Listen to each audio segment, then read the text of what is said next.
Good morning, church family. Scripture this morning is taken from Genesis 2, 20 to 25, and Exodus 20, 14. So the man gave names to all the livestock, the birds in the sky, and all the wild animals. But for Adam, no suitable helper was found. So the Lord God caused the man to fall into a deep sleep, and while he was sleeping, he took one of the man's ribs and then closed up the place with flesh. Then the Lord God made a woman from the rib he had taken out of the man, and he brought her to the man. The man said, "This is now bone of my bones, and flesh of my flesh. She shall be called woman, for she was taken out of man. For this reason, a man will leave his father and mother and be united with his wife, and they will become one flesh. The man and his wife were both naked, and they felt no shame. You shall not commit adultery."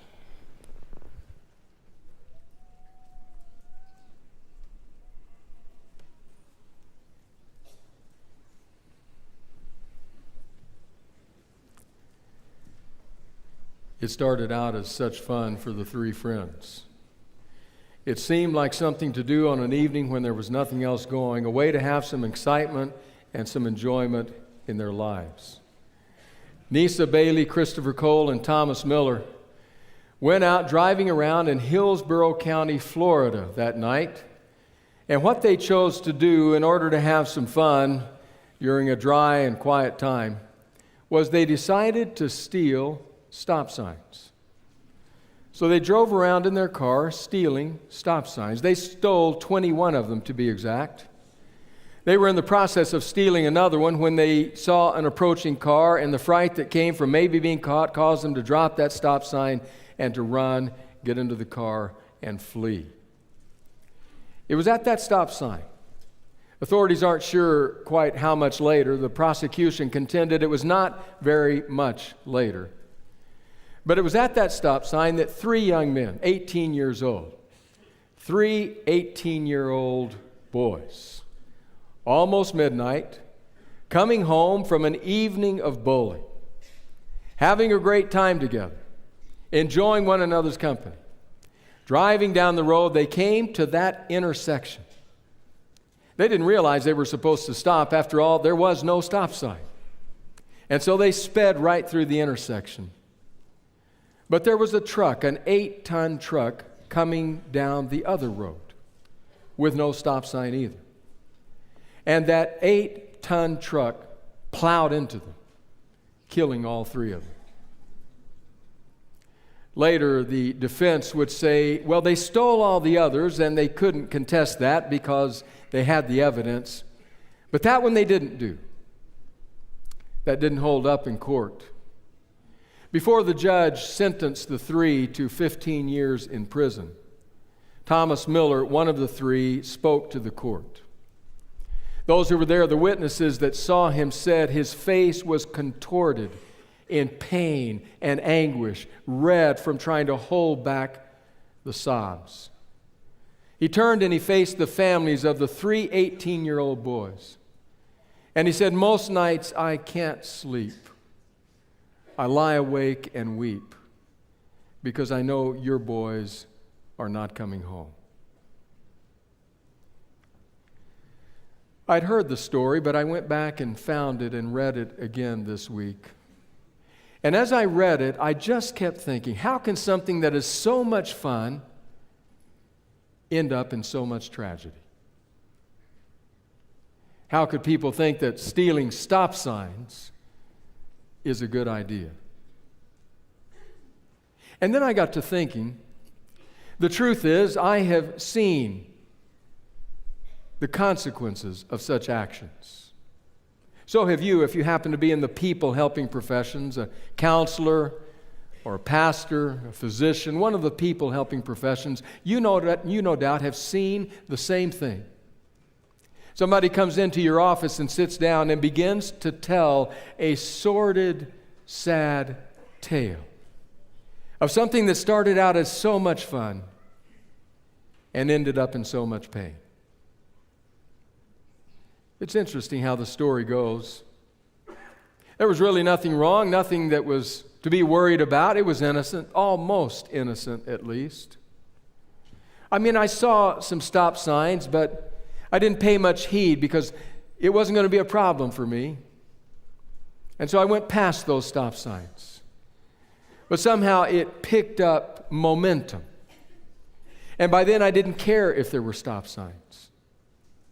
The literature says, and those that I've talked with, and it's true in my own experience, that there's one line that almost always is spoken.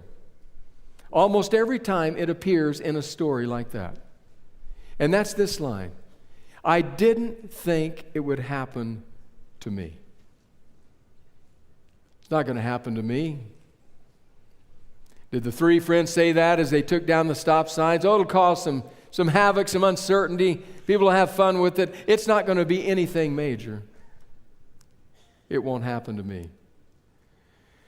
And then it ends up with something that began as fun, ending in tragedy.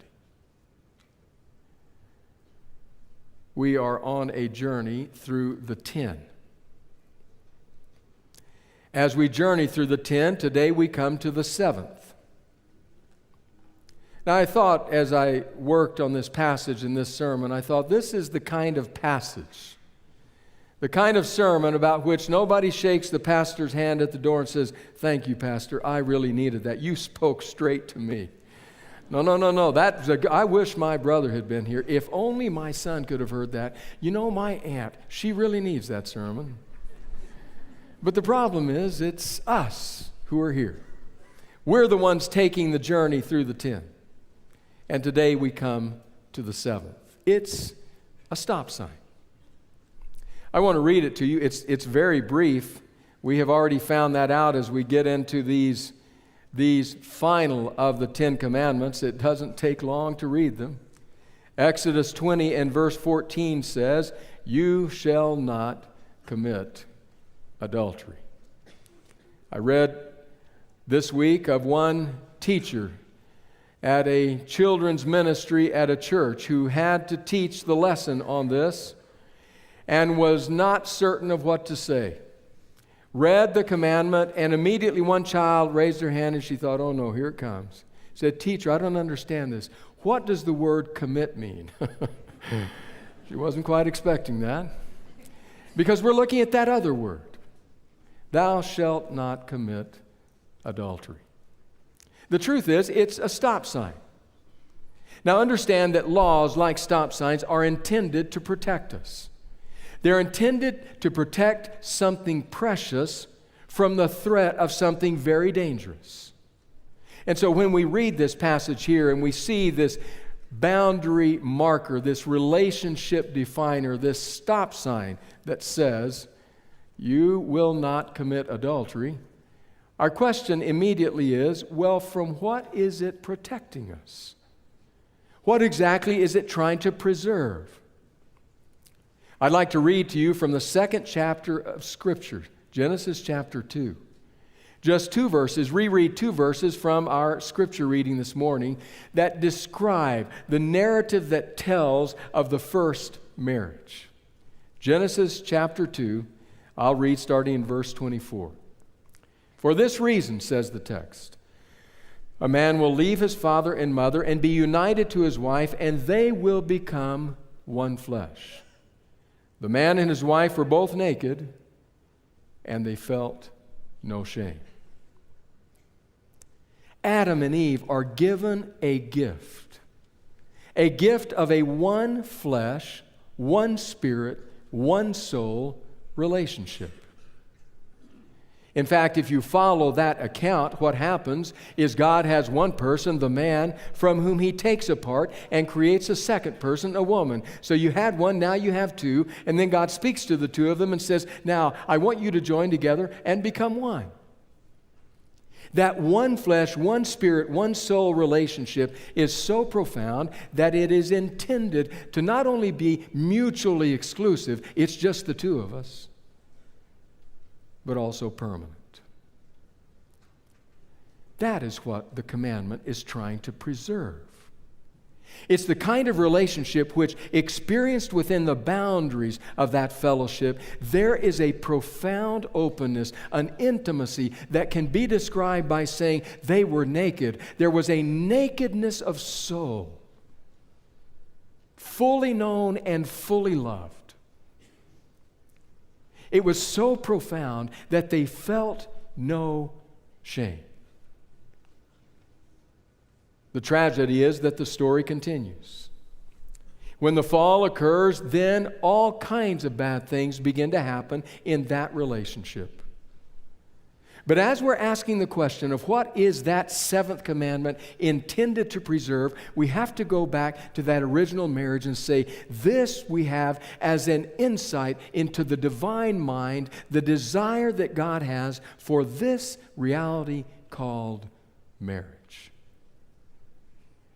One soul, one mind, one heart, one body, one.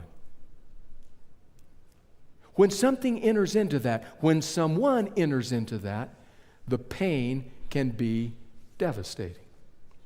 I'd like to read to you the words of James Landis once again in his book, God's Finger Wrote Freedom. As he reflects on this, he says, "It is this that makes adultery so devastating.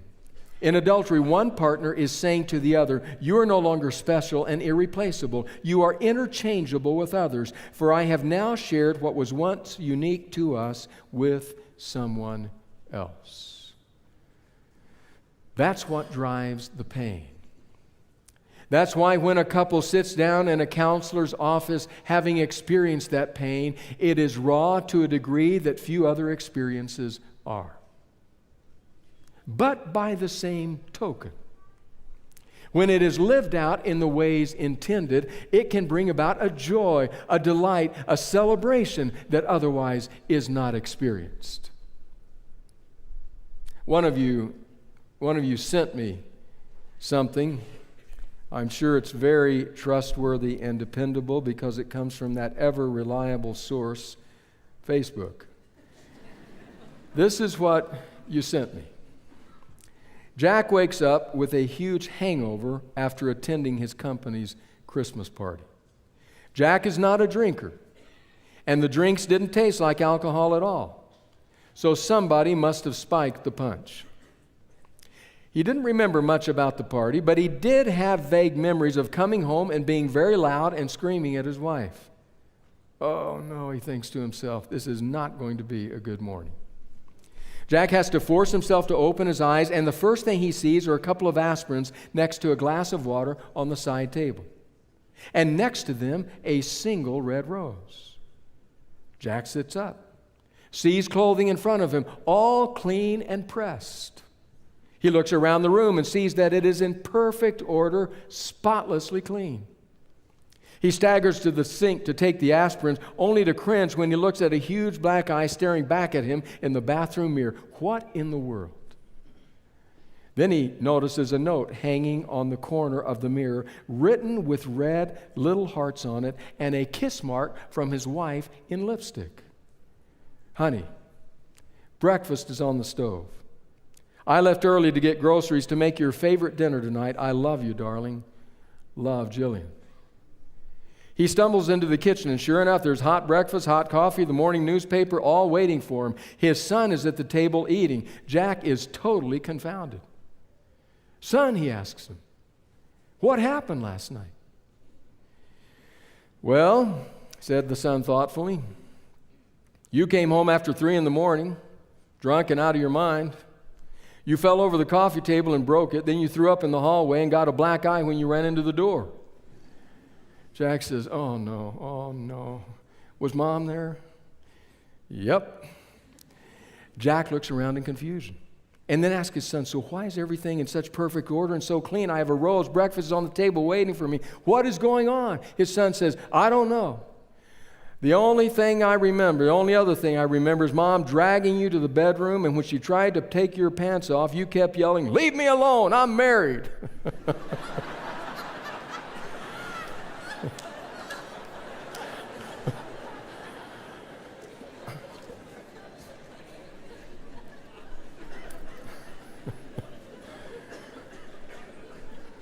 So here's the moral of the story. Broken coffee table, $39.99. Hot breakfast, $4.20. 2 aspirins, 38 cents. Being faithful, priceless. So I guess the question is, how do we be more like Jack? How do we have that so interwoven into our fabric that that's how we respond? Because that, after all, is the stop sign that is this 7th command. I want to suggest to you 2 realities this morning that I think would help every single person in marriage here in that direction. 2 simple realities, 2 simple suggestions.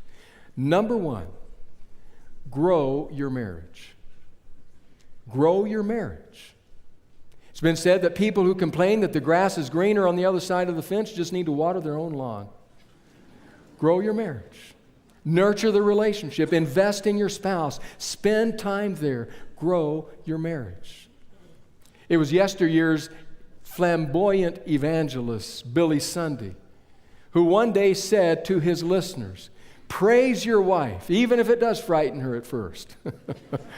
Praise her. Grow your marriage, invest in it. Remember where we are in this passage. We're in the 10 words, the 10 commandments. But remember where it began. It began back the first commandment, the first week, with that recognition, that realization that what undergirds this covenantal statement is the love and the grace and the power of God, a relationship with God.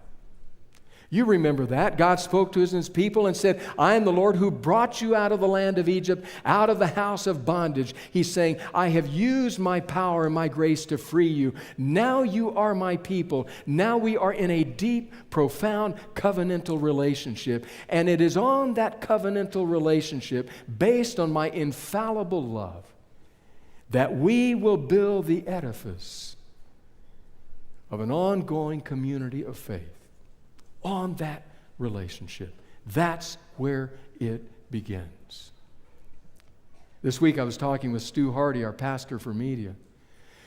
We were talking about this, and Stu said to me, I think the difference between a promise and a command depends on how we relate to that issue of relationship. You remember, we saw the first week, it is possible to translate these as either commands or promises. And Stu said, maybe the difference is how we understand that relationship with God. In other words, if we revel in that relationship with Him, sink down into it, nurture our souls from it, deepen our lives in it so that we have a robust relationship, then these statements are promises. God is simply saying, if you're in that kind of relationship with me, this is what you'll do, because that's how good relationships work.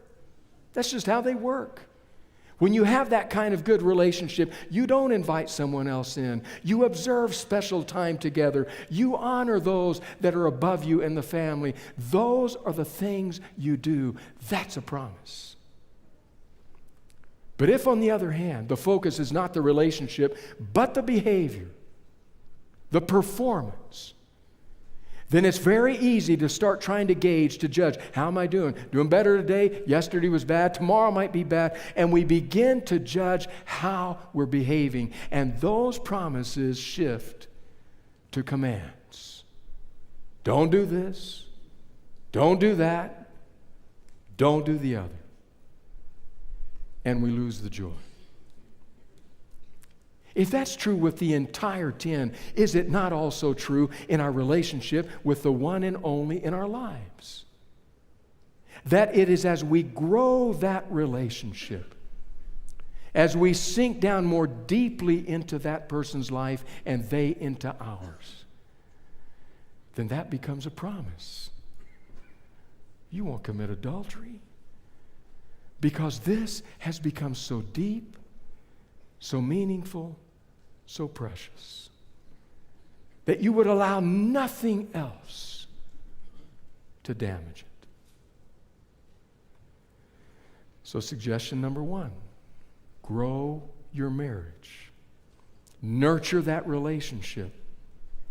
Invest in your spouse. I want to give you some specific areas and questions to think about. I draw these from John Gottman. John Gottman, possibly the premier marital researcher in our country today. He offers 8 areas with some thoughts and questions attached to ask, am I growing my marriage? So listen to these. First one, interest in your spouse. When your partner complains about something, do you listen? Are you curious about why he or she is mad? Interest in your spouse. Second, expressions of affection. Do you hold hands with your spouse, offer a romantic kiss, embrace your partner when greeting them at the end of the day? Expressions of affections can happen in small ways, both within and outside of conflict. Affection. Third, recognition of how much your spouse matters to you. Gottman says, our motto for marriage, making marriage last, is small things often. Listen to that. Small things often. No wait for some great grand event. Just do small things often. The question then is, do you often act in small ways that demonstrate you care, how much you care about your marriage?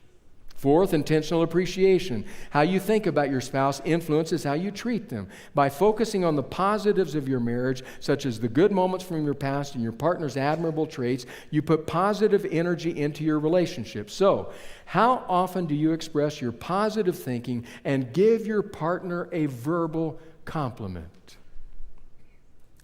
Fifth, finding opportunities for agreement. Do you intentionally look for places where your spouse's viewpoint is valid? An alliance in conflict, even minor, can fundamentally shift how couples fight. Stand in their shoes. The sixth one, empathy and apology. Empathy is one of the deepest forms of human connection. When you empathize with your spouse, you show that you understand and feel what your partner is feeling. How long has it been since you said, it makes sense to me that you feel the way you do? How long since you said, I'm sorry I hurt your feelings. That makes me sad.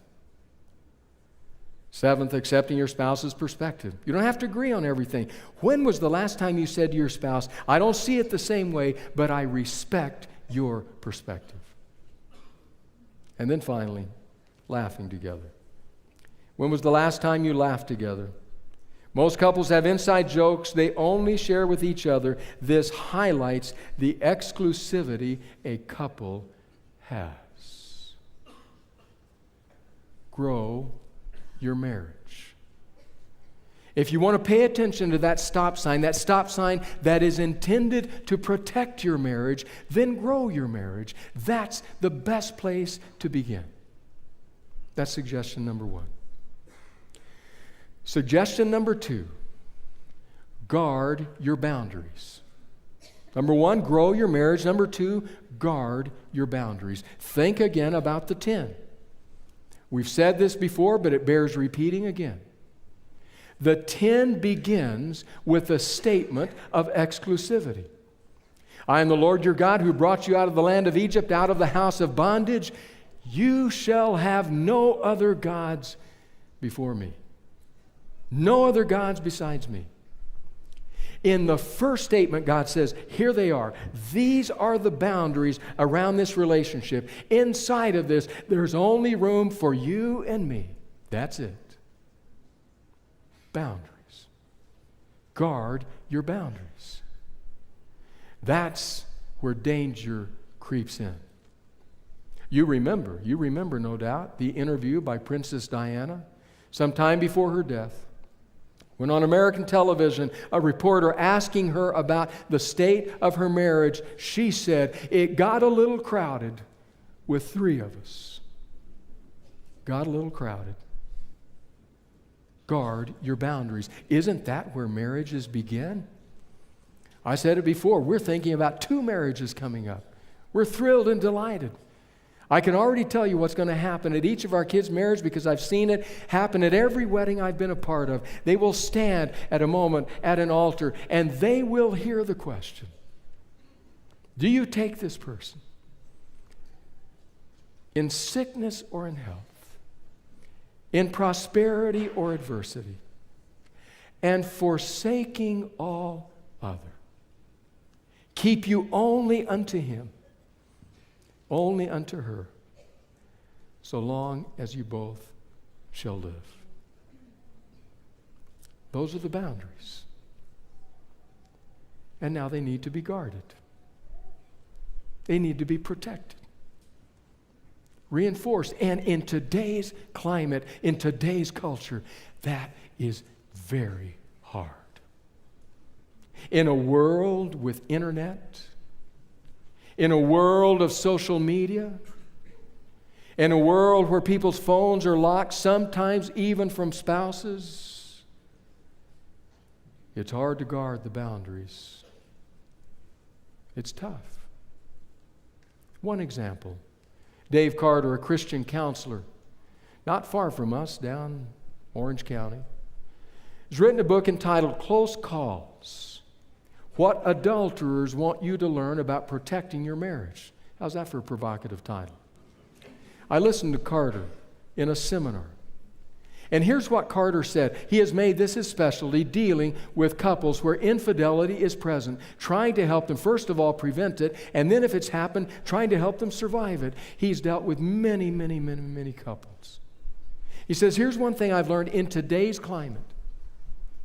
If you have an old flame, high school, college, with whom you reconnect on Facebook, and if that reconnection leads you off of the public site into the private chat, if it is possible, you will be meeting very soon. Then he says, I've seen it time and again. If you meet within 30 days, you will be in bed. I've seen it too many times, he says, to disbelieve it. So when I say guard your boundaries, it's vital. So easy to be secretive. So easy to hide. So easy for something to be eroding the heart's faithfulness that in the beginning is undetected. It just starts out as so much fun. And it can end in so much tragedy. And so, we guard the boundaries. About 2 years ago, a little over 2 years ago, Time magazine had a story that they did, featured an article entitled, Is Monogamy Over?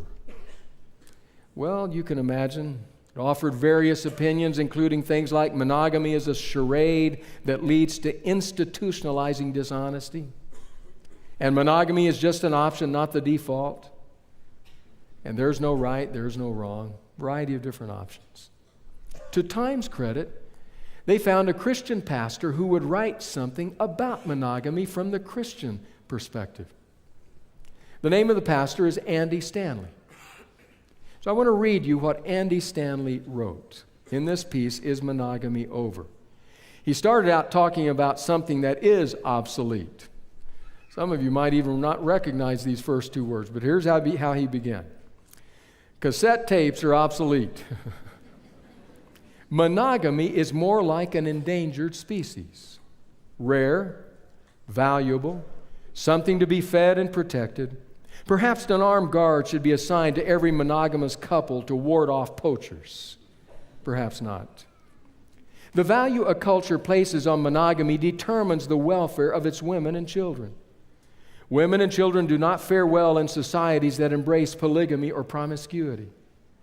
In the majority of cases, sexual freedom undermines the financial freedom of women.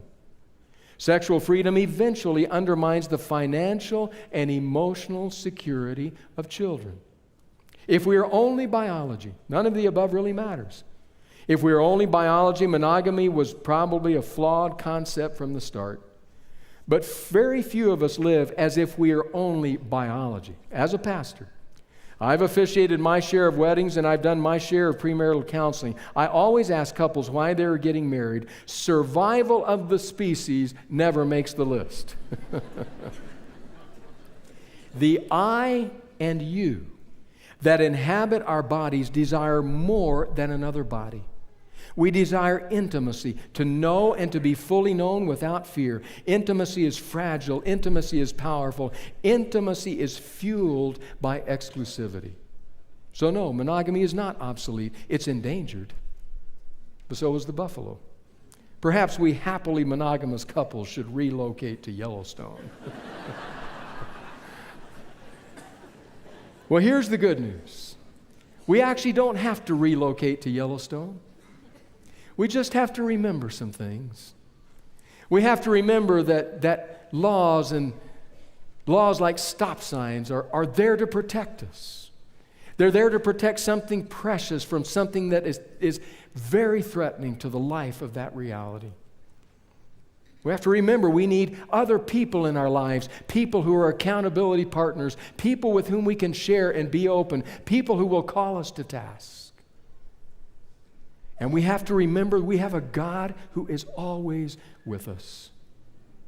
We have to remember that when we leave this place, when we leave the side of our spouse, when we're in the company of other attractive people, we may be there, but we never are far from the presence of God.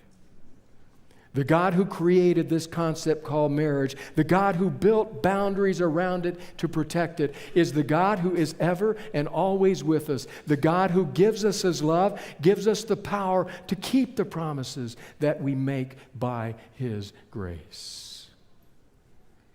So guard the boundaries. Remember the stop signs. Grow your marriage.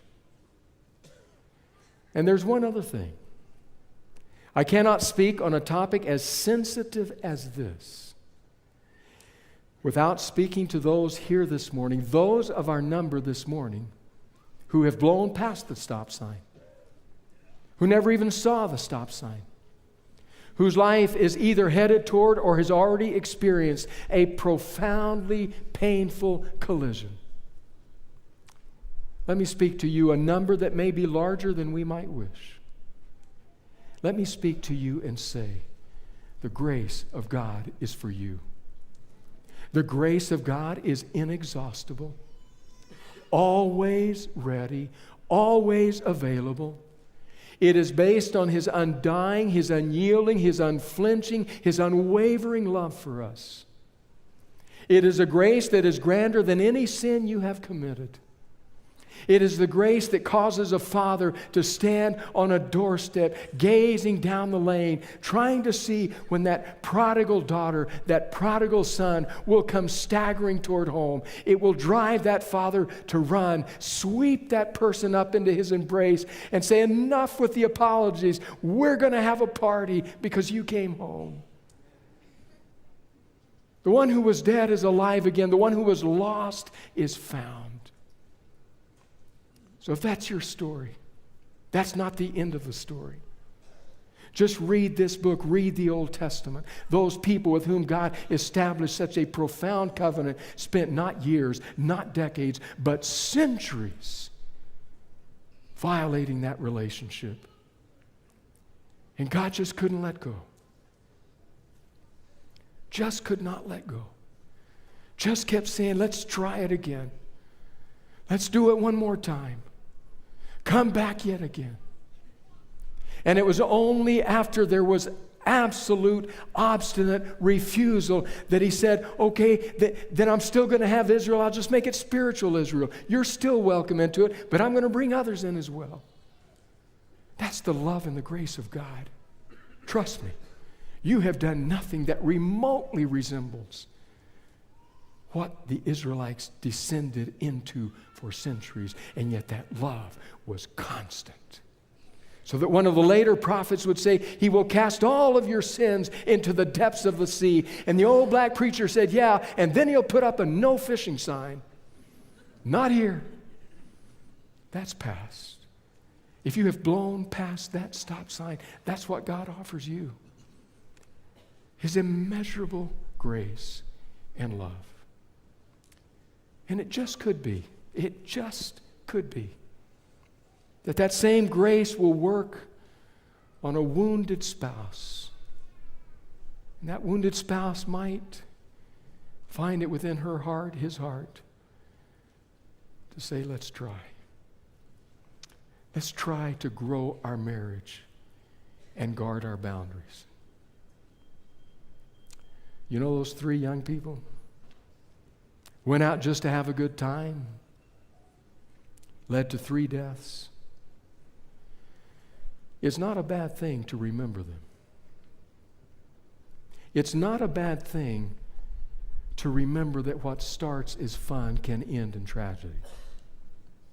It's not a bad thing to remember that God's law is there to protect us and to protect our marriages. God of grace, thank you for your high standard and your high call. Thank you for your grace. At one level or another, at one moment or another, in one way or another, every single one of us desperately needs your grace. We thank you for that. And now give us the power to grow. In the name of Jesus, amen.